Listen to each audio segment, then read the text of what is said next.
ইহুদি আলেমদের যোগ সাজসে নবীজিকে জটিল জটিল কঠিন তিনটা প্রশ্নের অবতারণা যখন নবীর সামনে করা হলো, রসুল প্রশ্নগুলো শুনলেন আর মনে মনে চিন্তা করলেন, কুরাইশরা তোমরা ইহুদিকে সঙ্গে করে প্রশ্ন করেছ, চিন্তা করো না, তোমরা যদি আমাকে সুযোগ দিয়ে দাও, তোমরা আমাকে যে তিনটি প্রশ্ন করেছ এই তিনটি প্রশ্নের জবাব আমি আগামীকালকে দিয়ে দেব। কিন্তু সঙ্গে ইনশাল্লাহ বলার দরকার ছিল, কিন্তু তিনি ইনশাল্লাহ বলতে ভুলে গেছেন। ভুলে যাওয়া মানুষের যোগ্যতা, ঠিক কি না? ভুল হয় না কার? আস্তে কবেন না, কার? শয়তানের তো গোটালি ভুল। ও ভুল স্বীকার করে না, ভুল স্বীকার করে না। কিন্তু ভুল হয় না একেবারেই, যার ভুল হবে না কখনো তিনি কে? আল্লাহ। বান্দার ভুল আছে না নাই? আছে। ভুল বান্দার আছে বলি বান্দা। আমার ভাইয়েরা, ভুল তো বান্দার হবেই। এই পৃথিবীতে বান্দা ভুল করবে, একটু গুনাহ করে ফেলবে, চোখের পানি ফেলে ফেলে কাঁদবে, সঙ্গে সঙ্গে আল্লাহ তার গুনাহগুলো মাফ করে দিবেন। 7 সমুদ্রের পানির পরিমাণ যতটুকু, এই বিশাল দরিয়ার পানি দিয়া জাহান্নামের এক টুকরা আগুন নিভানো যাবে না। কিন্তু বান্দা যদি আল্লাহর ভয়ে গুনাহ করার পর যদি এক ফোঁটা চোখের পানি ফেলতে পারে, আল্লাহ রাব্বুল আলামিন 7টা জাহান্নাম তার জন্য হারাম করে দেন। জোরে বলি সুবহানাল্লাহ। আগুন তার জন্য সব নিভে যায় এক ফোঁটা চোখের পানি দিয়া। তাহলে এক ফোঁটা চোখের পানির মূল্য আছে না নাই? সেটা কার ভয়ে? গুনাহ করেছি, কার ভয়ে কাঁদবো? আল্লাহর ভয়ে কাঁদবো। আমার বন্ধুগণ, এই দুনিয়া ছেড়ে আমি আপনি চলে যাব, কেউ বাঁচার জন্য আসি নাই, কয়েকটা মুহূর্তের জন্য আমরা এসেছি। ওয়েটিং রুমের মতো আমরা অবস্থান করব, কিছুক্ষণ পর চলে যাব। আল্লাহ রাব্বুল আলামিন সেই চিরস্থায়ী জিন্দেগির জন্য বিশেষ কিছু ব্যক্তি দুনিয়াতে পাঠিয়েছেন, যাদেরকে রাসূল বলা হয়, নবী বলা হয়। কিছু কিতাব পাঠিয়েছেন। যতগুলো কিতাব পৃথিবীতে এসেছে এর মধ্যে সর্বশ্রেষ্ঠ কিতাবের নাম কি? জোরে বলুন, আরো জোরে বলুন। যে মাদ্রাসায় আজকে মাহফিল চলছে সেই মাদ্রাসার মূল সিলেবাস কয়টা? বলেন কয়টা? একটা। এই একটা সিলেবাস এই মাদ্রাসায় শেখানো হয়। এই সিলেবাস যদি জাতির প্রতিটি ব্যক্তির কাছে, যদি প্রত্যেকটা যুবকের সামনে যদি কোরআনটা যদি খুলে দেওয়া হতো, প্রত্যেক নারী যদি কোরআনের মূল আলোটা যদি আহরণ করতে পারত, ইডেনে এমন ঘটনার পুনরাবৃত্তি হতো না। আজকে যদি এই সিলেবাস যদি কলেজ ইউনিভার্সিটিতে একদম কম্পালসারি আবশ্যক সাবজেক্ট করে দেওয়া হতো, কোন ইউনিভার্সিটিতে ছাত্রদের হাতে নেশার কোনো সামগ্রী থাকতো না, কোন অস্ত্রের ঝনঝনানি থাকতো না। সম্মানিত ভাইয়েরা, আমরা কোনোদিন শুনি নাই যে মাদ্রাসায় কোনো ছাত্র শিক্ষককে প্রহার করেছে, মেরেছে, পিটাইছে। এরকম শুনছি কি আমরা? কেন শুনি নাই জানেন? কোরআন আদব দেয়। কোরআন কি দেয়? আদব দেয়। আর ভার্সিটিতে শিক্ষক ছাত্র পিটায় না ছাত্র শিক্ষক পিটায়? ছাত্র শিক্ষক পিটায়। কয় সোজা হ, কি হ? সোজা হ। ছাত্র যদি শিক্ষককে বলে সোজা হ, সে জায়গায় কি হতে পারে? সম্মানিত ভাইয়েরা, আজকে সবকিছু ওলট পালট হয়ে আছে। এটার মূল কারণ হলো অসৎ নেতৃত্ব, সঠিক শিক্ষার অভাব। আসতে বলবেন না, জোরে বলুন ঠিক কিনা। উম্মাদ হস্তি যেন তার মাহুতকে আষাঢ় মারতে উদ্যত হচ্ছে। Falcon can not the hare falconer. কেউ কাউকে মানে না। কর্মী তার নেতাকে মানে না, সন্তান তার বাপকে মানে না, সন্তান তার মাকে থাপড়ায়, ছাত্র শিক্ষককে পিটায়, প্রত্যেকটি জায়গায়। আজকে এই বিশৃঙ্খল অরাজকতার মূল কারণ কিন্তু একটাই, সেটা হলো মূল শান্তির জায়গা থেকে মুসলমান অনেক দূরে। শান্তির নাম হলো ইসলাম। শান্তির নাম কি? আরো যদি শান্তির নাম কি? ইসলাম মানলে শান্তি, না মানলে অশান্তি। ইসলাম মানে কিন্তু শান্তি না। ইসলাম মানে হচ্ছে আত্মসমর্পণ করা। ইসলামের রেজাল্ট হলো শান্তি। কিন্তু ইসলাম শব্দটাই আমার দেশের কিছু কিছু সুশীল সমাজের দাবিদার, কিছু বুদ্ধি বেছে খাওয়া বুদ্ধি প্রতিবন্ধীদের কাছে ইসলাম শব্দটাই বিরক্তের। আছে না? আছে না? নাই? আছে। আলেমদের নাম শুনলে গা জ্বলে। আলেমদের নাম শুনলে যদি গায়ে জ্বালা পড়া করে, তোমার জানাজা কে দেবে? তোমার জানাজার দায়িত্ব পালন করবে কে? তুমি আলেমকে মহব্বত করো না? কুন আলিমান আও মুতাআল্লিমান আও মুস্তামিআন আও মুহিব্বান ওয়ালা তাকুন খামসান ফাতুহলিক। আলেম হও, অথবা ছাত্র হও, অথবা তার প্রিয়ভাজন হও, তার আলোচনা শোনো। ওয়ালা তাকুন খামসান, তুমি পঞ্চম ব্যক্তি হয়েও না, তুমি ধ্বংস হয়ে যাবে। নিজে আলেম হতে পারেন নাই, সন্তানকে মাদ্রাসায় দিয়ে দিবেন। সন্তান হতে পারে নাই, নাতিকে মাদ্রাসায় দিয়ে দিবেন। কিসমত খুলে যাবে। বলি আলহামদুলিল্লাহ। নিজের চোখে দেখা বহু ডাক্তারের বাবা, বহু ইঞ্জিনিয়ারের বাবা। আমি ঢাকায় জুমা নামাজ পড়াই তো মাঝে মাঝে। অনেক ভিআইপিরা পিছনে এসে নামাজ পড়েন। কেউ সচিব, কেউ এসপি, কেউ ডিসি, ডাক্তার, ইঞ্জিনিয়ার, বড় বড় ব্যক্তিরা নামাজ পড়েন। নামাজ শেষে এসে কান্দে কান্দে বলে, হুজুর শান্তি নাই কেন? ছেলে গাঁজা খায়। ছেলে কি খায়? গাঁজা খায়। শান্তি নেই কেন? হুজুর আমার ছেলেটা বড় ডাক্তার, ও কানাডায় থাকে, আমাদের দেখার কোনো সময় নাই, আমাদেরকে দেখতেও আসে না। যে শিক্ষার ভিতর দিয়ে আপনার সন্তান আপনার অসহায়ত্বের অবস্থায়, বার্ধক্যের অবস্থায় আপনাকে দেখার সুযোগ পায় না, ওটা শিক্ষা পায় নাই। ঠিক কিনা? শিক্ষা পায় নাই।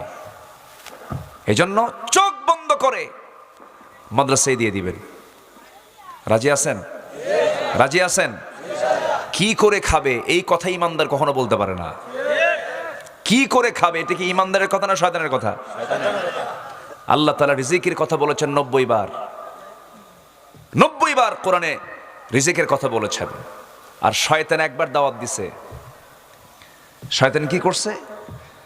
সে বলেছে বার্ধক্যের, কি বলে, কথা, দারিদ্র্যের কথা। শয়তান তোমাদেরকে দারিদ্র্যের ভয় দেখায়। তাহলে দারিদ্র্যের ভয় দেখাবে হলো শয়তান। আমরা কোনো দারিদ্রতার ভয় করি না। মুখ যিনি বানিয়েছেন, রিজিক তিনিই দিবেন। ঠিক কিনা? রিজিকের কি অভাব আছে? না। আমার ভাইয়েরা একটু কান লাগান, মনোযোগ দিয়ে শোনার চেষ্টা করুন। নবীজির কাছে কোরআন আজ থেকে 3000 বছর আগে নাজিল হলো, আজও আছে, কিয়ামত পর্যন্ত থেকে যাবে। রাসূলকে সেই দিন প্রশ্ন করেছিল ইহুদি আলেমদের যোগ সাজসী, জটিল জটিল 3টা প্রশ্ন করেছিল। ইয়াসআলুনাকা আনির রূহ, হে রাসূল আপনাকে রূহ সম্পর্কে তারা প্রশ্ন করবে।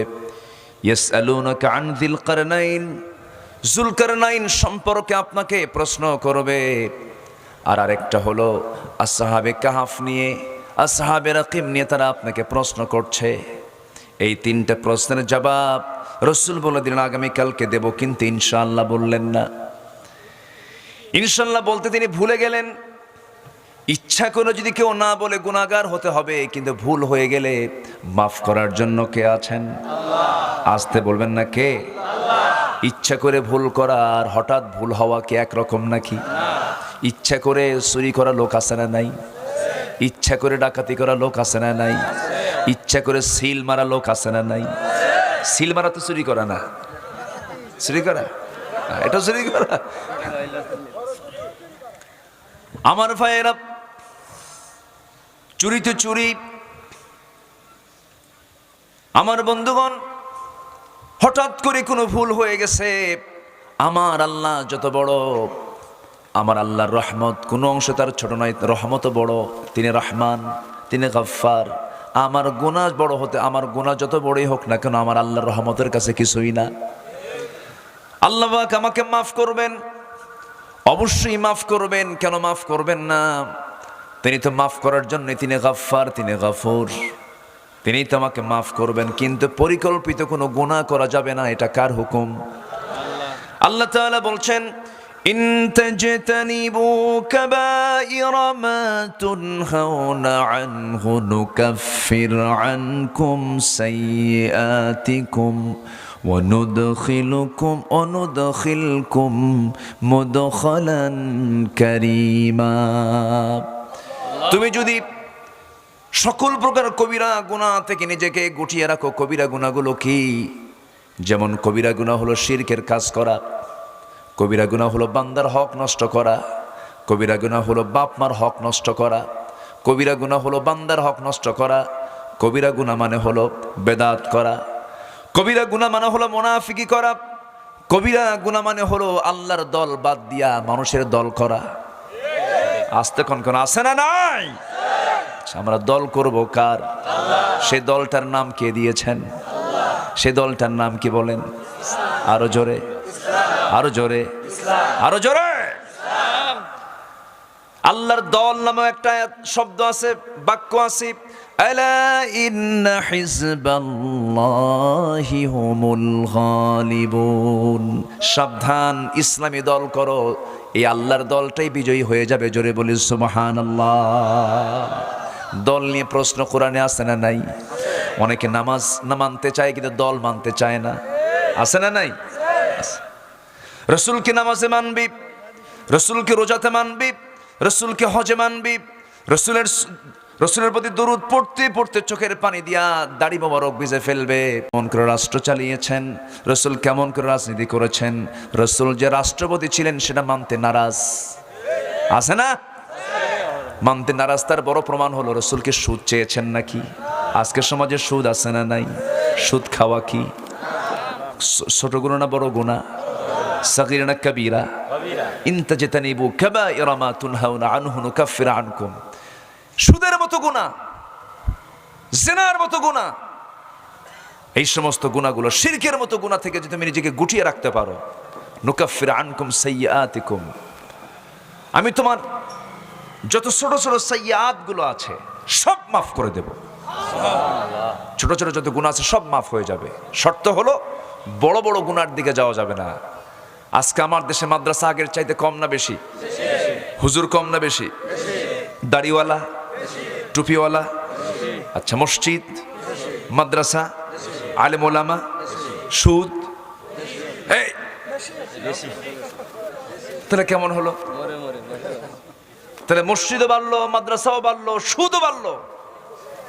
তাহলে প্রমাণ হলো শুধু মসজিদ আর মাদ্রাসা আর আলেম ওলামা বাড়াই সমাজ থেকে সুদ বন্ধ হবে না। সমাজ থেকে সুদ বন্ধ করার জন্য যাকাতের আইন চালু করে সুদ বন্ধ করতে হবে মুসলমান।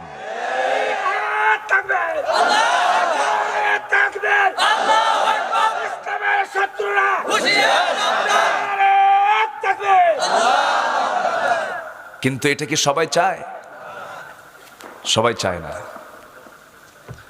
সারা বছর সুদ খায়, সুদের কারবার করি। রমজান যখন চলে আসে 5 জন হাফেজকে নিয়ে বলে, হুজুর এই 5 হাফেজকে আমার বাড়িতে পাঠায় দিবেন, ইফতার এবং সেহরির দায়িত্ব আমার। আছে না নাই? ইফতার সেহরি আমি করায় দেব। আর 27 রমজানের কদরের রাত্রিতে আপনি এমন লম্বা দোয়া করে দিবেন যেন দোয়াটা কবুল হয়ে যায়, আসমান পর্যন্ত ঠেকে যায়, যেন সুদ আমার আর গুনাহ না থাকে। এরকম কিছু তেলবাজি আছে না নাই? আছে। এটার নাম কি ইসলাম? আপনি তাহাজ্জুদ পড়তে পারেন নাই, সমস্যা নাই। অনেক নফল নামাজ পড়তে পারেন নাই, সমস্যা নাই। সবচেয়ে বড় বুজুর্গ হলো যে ব্যক্তি কবিরা গুনাহ থেকে নিজেকে বাঁচতে পেরেছে। হাজারো আলেমের চাইতে ওই ব্যক্তি সফল যার জীবনে কোনো কবিরা গুনাহ নাই। নফল দিয়ে আপনি ভরায় ফেলছেন, নফল দিয়ে খালি জিকির, সুবহানাল্লাহ, আলহামদুলিল্লাহ, আল্লাহু আকবার, ঘুষ খায়। লাভ হলো? লাভ হলো না। গুনাহমুক্ত জীবন হলো সবচাইতে পরিচ্ছন্ন জীবন। আমরা গুনাহমুক্ত হব, জোরে বলি ইনশাআল্লাহ। রাসূলকে প্রশ্ন করেছে কয়টা? বলেন কয়টা প্রশ্ন? জবাব কি রাসূল দিয়েছেন? না। আমরা কি জবাব পাইছি? জবাব কি তিনি দিবেন না আল্লাহ দিবেন? আল্লাহ। কে দিবেন? আল্লাহ। এই তিনটে জবাব এই সূরার মধ্যে আছে। শুনবেন না? আজকে শুনবেন তো? ইনশাআল্লাহ। আগ্রহ আছে সবার? জোরে বলি ইনশাআল্লাহ। আমার আগে আমার স্নেহধন্য আব্দুল কুদ্দুস যে ওয়াজ করছে, এই ওয়াজের পরে কি আমার ওয়াজ হয়? আল্লাহ, কি কথা, আপনি তো ওস্তাদ। তবে হ্যাঁ, এক একটা ফুলের তো এক একটা গন্ধ থাকে, তাই না? তার ফুল, তার ঘ্রাণ তার কাছে। বালা কাদিরিনা আলা আন নুসাফিয়া বানানা, প্রত্যেকটা বান্দার আমি নখকে স্বতন্ত্র করে বানিয়েছি। সুবহানাল্লাহ বলেন। কারো ফিঙ্গারপ্রিন্ট কারো ফিঙ্গারপ্রিন্টের মিল আছে? যদি মিল থাকতো বেলখুশির ওই রেজিস্ট্রি অফিসে মারামারি লাগতো সকাল সন্ধ্যা, ঠিক কিনা বলেন? কোনো মিল নাই। মাত্র 1 ইঞ্চি, হাফ ইঞ্চি জায়গা, এটা দিয়ে গোটা দুনিয়া চলে। সৌদি আরব যাবেন, ইমিগ্রেশন ক্রস করা মাত্র আগে মেশিনে ঢুকাও, ফিঙ্গারপ্রিন্ট ঢুকাও। যদি জো বাইডেনের সাথে আপনার মিলতো, এই ফিঙ্গারপ্রিন্ট মিলতো, আপনি তো প্রেসিডেন্ট জো বাইডেন হয়ে যেতেন। যদি আপনার ফিঙ্গারপ্রিন্টের সাথে যদি স্বরাষ্ট্রমন্ত্রীর ফিঙ্গারপ্রিন্ট মিল হতো, আপনি তো স্বরাষ্ট্রমন্ত্রীর অফিসে গিয়ে বসে থাকতেন। আল্লাহ তাআলা কি এখানে একটা ইমিগ্রেশন দিয়ে দিলেন। এটাই ইমিগ্রেশন, অফিস কিছু নয়, এটাই ইমিগ্রেশন। প্রত্যেকটা আদম থেকে শুরু করে নিয়ে কিয়ামত পর্যন্ত যত মানুষ এসেছে এবং আসবে, কারো নখের সঙ্গে কারো নখের মিল হবে না। জোরে বলি সুবহানাল্লাহ। সৃষ্টিকারী কে? আল্লাহ। আরো জোরে, কে সৃষ্টিকারী? আল্লাহ। আমার আল্লাহ কত সুন্দর করে আমাকে আপনাকে বানিয়েছেন। কণ্ঠের মিল নাই, চামড়ার মিল নাই, জিহ্বার মিল নাই, চোখের প্রিন্টের মিল নাই। চোখের কিন্তু আই প্রিন্ট আছে। চোখ আছে না, চোখের কিন্তু একটা প্রিন্ট আছে, কিন্তু আই প্রিন্ট বলে, আই ফিঙ্গার কি বলে, আই প্রিন্ট, আর এটা হচ্ছে ফিঙ্গার প্রিন্ট। এবং চোখের যে প্রিন্ট, আই প্রিন্ট, এটাও কারোর সঙ্গে কারো মেলে না। জোরে বলি সুবহানাল্লাহ। চোখের মণি, চোখের ভিতরে কালো অংশ, কারোর সঙ্গে কারো মিল নাই। কোথায় যাবেন আপনি? দুনিয়ার সকল জায়গায় আপনি ধরা খেয়ে যাবেন। একজনের বাড়িতে ঢুকবেন, আপনার চোখ দিয়ে আপনি ঢুকতে পারবেন না, সেখানে প্রিন্ট লাগানো আছে। সামান্য একটা মোবাইলেই একটা ফিঙ্গারপ্রিন্ট দেওয়া আছে, কেউ এটা খুলতে পারে না। আল্লাহ তাআলা বলছেন, বান্দারে তোকে আমি স্বতন্ত্র করে বানায় দিলাম, আমি তোকে আবার আমার কাছে হাজির করব, আমি তোকে বানাবো। তুমি যেমন বান্দা একটা আলু জমিনে লাগায় দাও, বড় আলু হলে কেটে কেটে টুকরো টুকরো করে 8-10টা করে তুমি জমিনে লাগাও। 3 মাস পরে আবার দেখা যায় সে আলুর জমিতে লেগে আসছে, আলু যে আলুটা লাগাইছে সে আলু মাটির সঙ্গে মিশে গেছে, সেখানে 8-10টা করে আলু জন্ম নিয়েছে। বান্দা আমি তোমাকে মাটির মধ্যে মিশিয়ে ফেলবো, ঠিক আছে, তোমাকে আবার সুন্দর করে তাজা করে আমার সামনে হাজির করব। জোরে বলে সুবহানাল্লাহ। যে আল্লাহ আলু থেকে আলু বানাতে পারেন, সে আল্লাহ কি মানুষকে মাটি বানায় আবার মানুষ বানাতে পারেন না? পারেন কিনা বলেন? সবাই তো আলু চাষ করেন। এলাকায় আলু আছে না? থাক, আলু আছে না? আছে। সম্মানিত ভাইয়েরা, সেই মহান রব্বুল আলামিন আমার রাসূলকে জানিয়ে দিচ্ছেন, হে রাসূল, যে প্রশ্নগুলো করা হয়েছে আপনি উত্তর দিয়ে দিবেন। কিন্তু আমার নবীজি যখন বললেন আমি উত্তর দেব আগামীকালকে, কিন্তু ইনশাল্লাহ বললেন না। ওহী নাজিল হয় না। কয়েকদিন চলে গেল। কয়েকদিন যাওয়ার পর আবু জেহেল তো বেয়াদবদের লিডার, কথার মধ্যে কোনো সুর, কথার মধ্যে কোনো নরমের দিক ছিল না। আবু জেহেল বলল, মুহাম্মাদের আল্লাহ মুহাম্মাদকে ভুলে গেছে। যখন নাউযুবিল্লাহ। কিন্তু আল্লাহ তো তাকে ভুলে যান নাই। একটু কয়েকটা দিন ক্ষেপণ করলেন, আল্লাহ তাআলা আয়াত নাজিল করে রাসূলকে জানিয়ে দিচ্ছেন, ওয়ালা তাকুলান্না লিশাইইন ইন্নী ফাইলুন যালিকা গাদান ইল্লা আইয়াশা আল্লাহ। জোরে বলুন আল্লাহু আকবার। কোনো কাজ করতে নিয়ে আপনি কখনো বলবেন না আমি আগামী কালকে এটা করব, শুধু এতটুকুন বলবেন না, আপনি ইনশাল্লাহ বলবেন। যদি আপনি সেই দিন ইনশাল্লাহ বলে ফেলতেন, সঙ্গে সঙ্গে আমি আল্লাহ নাজিল করে দিতাম। আপনি দেরি করেছেন, বলেন না, এই জন্য দেরি হয়ে গেল।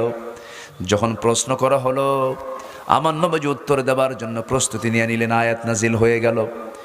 এর মধ্যে একটা প্রশ্ন হলো সূরা কাহফের ওই আয়াতের আল্লাহ তাআলা রাসূলকে জানাচ্ছেন, أن أصحاب أم حسبت أن أصحاب الكهف والرقيم كانوا من آياتنا عجبا।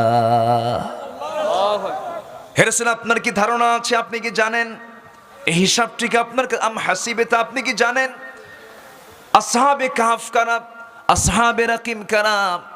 যা আমার অনেকগুলো নিদর্শনের মধ্যে অন্যতম নিদর্শন, আমি যাদেরকে ঘুমের মধ্যে রেখেছিলাম 309 বছর। জোরে কোন সুবহানাল্লাহ। একটানা কত বছর? 309 বছর। এরকম ঘুমের লোক আছে নাকি? আছে কেউ? এমন ঘুমের লোক পৃথিবীতে আর কখনো আসবে না। একটানা তারা 309 বছর পর্যন্ত ঘুম পেরে তারা জায়গা পেয়ে গেছেন, বাজারও করতে গেছেন। সুবহানাল্লাহ।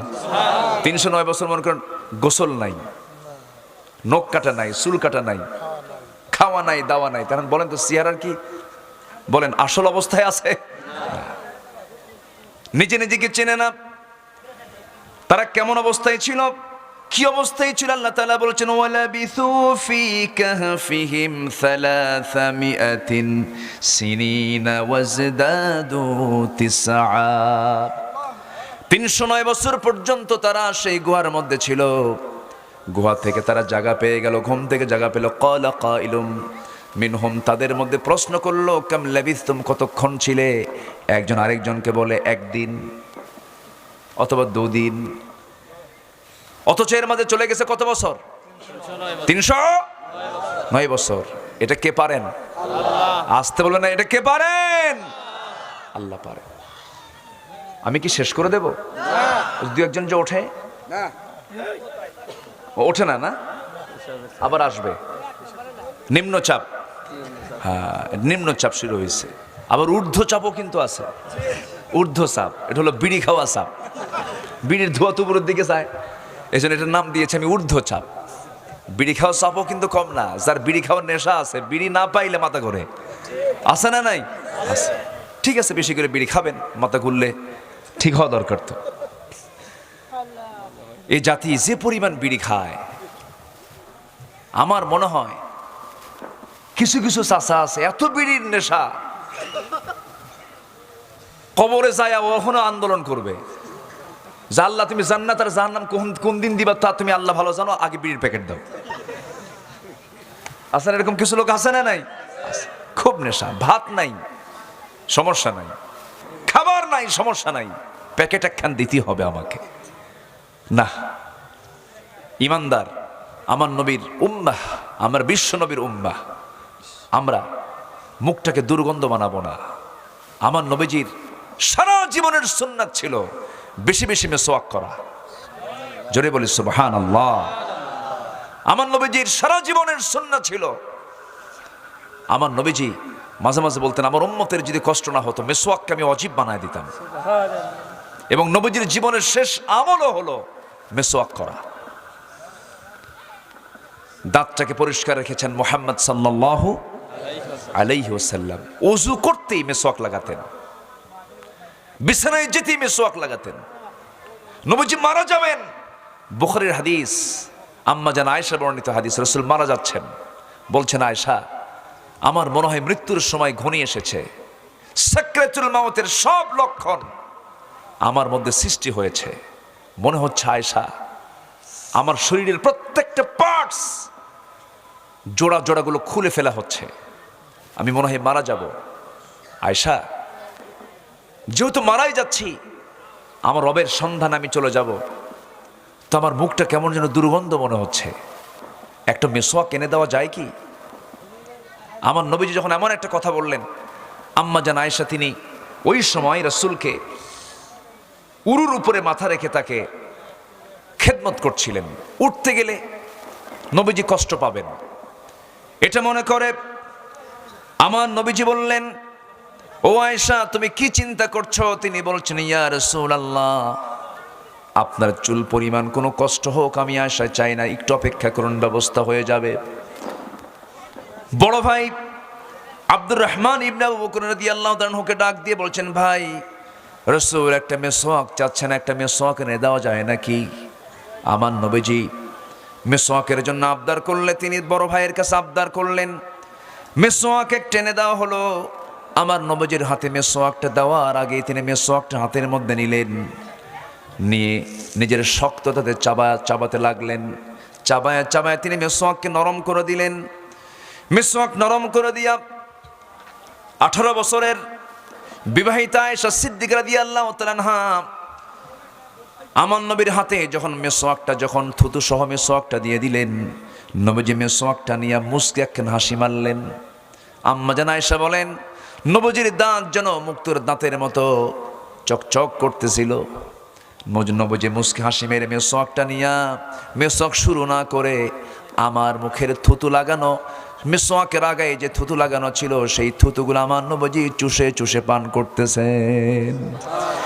চুষে চুষে পান করে বলছেন, আয়েশারি সুরিদ খাবার যেমন শ্রেষ্ঠ খাবার, আমার স্ত্রীর ভিতরে তুমি আমার সবচেয়ে শ্রেষ্ঠ স্ত্রী, আমি তোমাকে দারুণ ভালোবাসি, আমি তোমার তেমন হক আদায় করতে পারছি না, এখন আমি তো মারা যাব, তবে আমি তোমাকে দারুণ মোহাব্বত করি, যতটুকুন পারলাম আমি তোমার থুতুটা চুষে চুষে পান করলাম।